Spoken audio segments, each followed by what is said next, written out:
Ever wish you had like a cheat sheet for That- better communication, Right. especially in your relationships? Oh, yeah. Well, today's deep dive is going to unlock that. Yeah. We're ditching those generic tips and we're diving deep into Wow. some seriously insightful self-reflection. Right. And to do that, we are using Clara Penrose's blog post called Okay. 50 Journal Prompts to Improve Your Communication Skills in Relationships. I like this approach already Yeah. because, it uses targeted journaling to Right. pinpoint your strengths Yeah. and your weaknesses. Exactly. It's like holding up a mirror Mhm. to your communication habits. I love that. It's like before you can even think about Yeah. clicking with other people, Yeah. you have to understand like how you pick in Yeah. conversations, right? Yeah, and that's Like what's your... where these journal prompts become so Mhm. powerful Tell me more about that. because they're not just questions. Right. They're thought starters Okay. designed to uncover those aha moments. Oh, I like that. So, for example, she asks you to visualize Mm-hmm. a recent conversation that you had Okay. and analyze how you showed up in that conversation. Oh, how interesting. Were you eager to share, Uh-huh. or were you more kind of like a fly on the wall, Yeah. soaking it all in? That's a really good point. Yeah. Because I think it's easy to It is. skip over that self-reflection part. Totally. We just want to jump right to, Yeah, what they say. what did they say? Yeah. Instead Yeah. of how did I respond? Right. When you really think about it, understanding your like default mode Right. in conversations is huge. It's huge. It's a game changer. And here's where I think it gets really interesting. Okay. Okay, so recognizing your own communication style isn't just about you. Okay.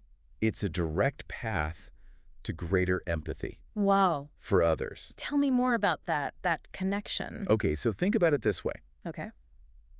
If you know you tend to be super direct, Mm-hmm. it can help you understand that someone who's more hesitant Right. might just process things differently. Oh. Not that they're being evasive. Right. It's about appreciating the dance, Yeah. not just focusing on your own steps. That's such a good point. Yeah. Because it's like we assume everyone communicates the same way we do, Right. and that's just a recipe for disaster.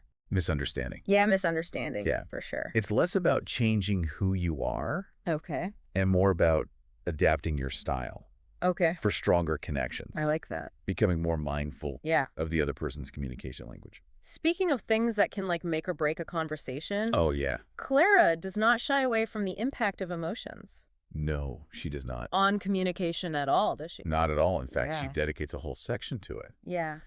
What's interesting is What's her take? how she frames emotional intelligence Okay.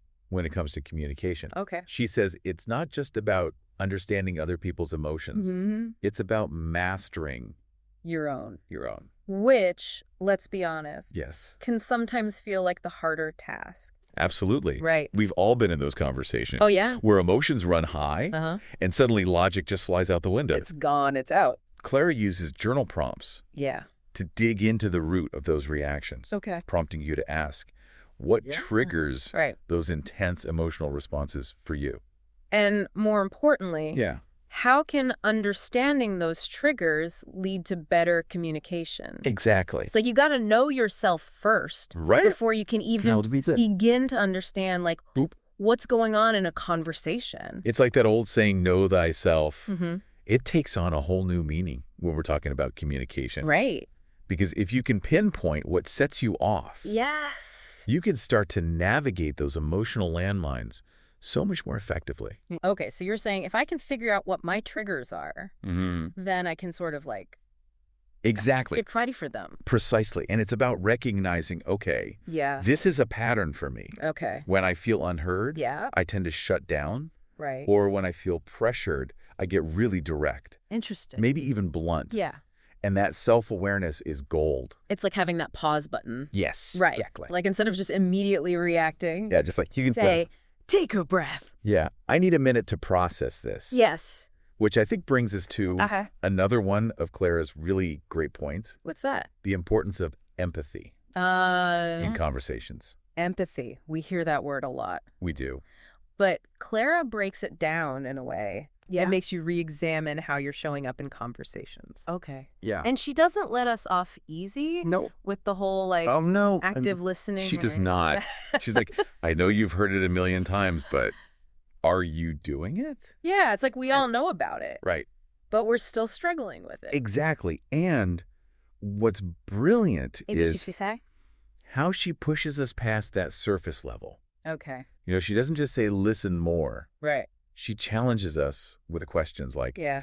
am I truly understanding their feelings? Uh-huh.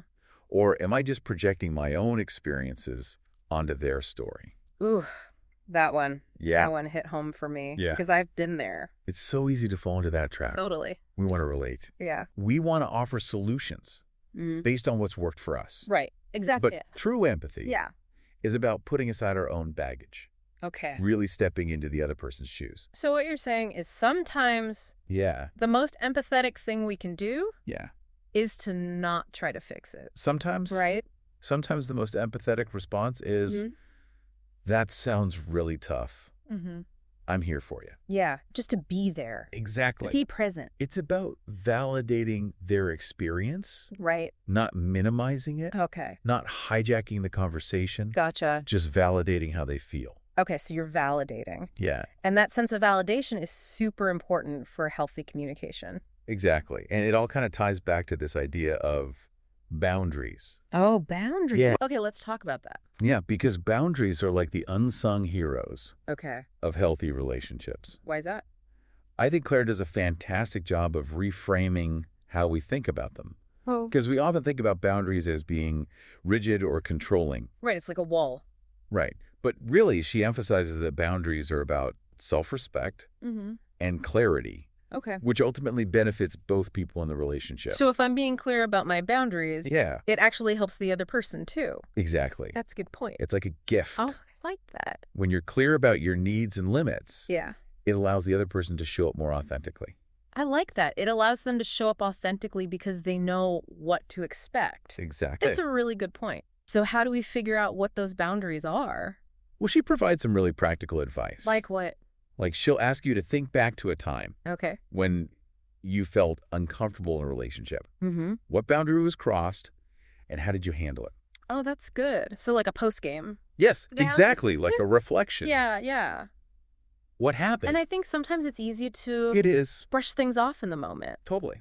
But when we take the time to analyze, Yeah. we can see the patterns, those recurring situations where... Yeah, where you felt maybe unheard Yes. or disrespected. Exactly. And it helps you pinpoint those non-negotiables. Those are the things that are like Those are things that you're like, deal breakers. this is what I absolutely need to Yeah. thrive in any relationship. And once we're clear about those boundaries, Yes. we have to communicate them. Absolutely. And Mhm. communicating them effectively is essential. But that can be so hard. It can be. It can be really intimidating. This is Especially if you're not used to asserting yourself. right. Or if you're worried about creating conflict. Yeah, you don't want to rock the boat. Exactly. But here's the thing. What's that? Avoiding conflict by suppressing your needs Yeah. is like building a house on a shaky foundation. Ooh. I like that. It might seem okay on the surface, Yeah. but eventually it's Definitely. going to crumble. Oh, no. Yeah. Okay, so we can't just avoid conflict No. by not setting boundaries. Exactly. So how does Claire suggest we actually have these, like, Yeah. sometimes really difficult conversations All right. about boundaries? Yeah. Because sometimes setting boundaries can feel awkward, Oh, yeah. especially, like, at the beginning of a relationship. Especially then. Or, like, with somebody you've never had to set boundaries with before. Right. So how do we actually have those conversations Yeah. without it turning into a huge fight? Well, I think Clara encourages approaching these conversations Right. with a spirit of collaboration, Okay. not confrontation. Oh, okay. It's not about like issuing ultimatums. Right. Yeah. It's about expressing your needs clearly, Mm-hmm. respectfully, Yeah. and being open to hearing your partner's perspective too. So it's less about, like, Yeah. you're doing this wrong. Right. And more about, like, How can we both feel respected yes. and heard? I like that. Yeah. Okay, so we're setting boundaries. We're trying to communicate effectively. Right. This can be really powerful, Oh, yeah. especially when it comes to navigating conflict. Absolutely. Which, let's be honest, no matter how in sync you are with somebody, Right. disagreements are going to happen. Yeah. Conflict is unavoidable in any relationship. So we shouldn't be afraid of it. No. Yeah. And Clara doesn't shy away from that. Right. In fact, she kind of encourages us to like Yeah. reframe how we view conflict altogether. So instead of viewing it as like a relationship killer, Right. we should be like, oh, this is an opportunity. Exactly. Okay. She challenges us to see conflict as a chance for growth Okay. and deeper connection, I like that. which I think is really refreshing. So how does journaling come into play when we're talking about conflict? Well, this is where her prompts are really good. Okay. So she wants you to reflect after an argument Okay. and ask yourself some questions. Yeah. Like, what was I really upset about? Okay. Was it really about the dishes? Right. Or was there something deeper going on?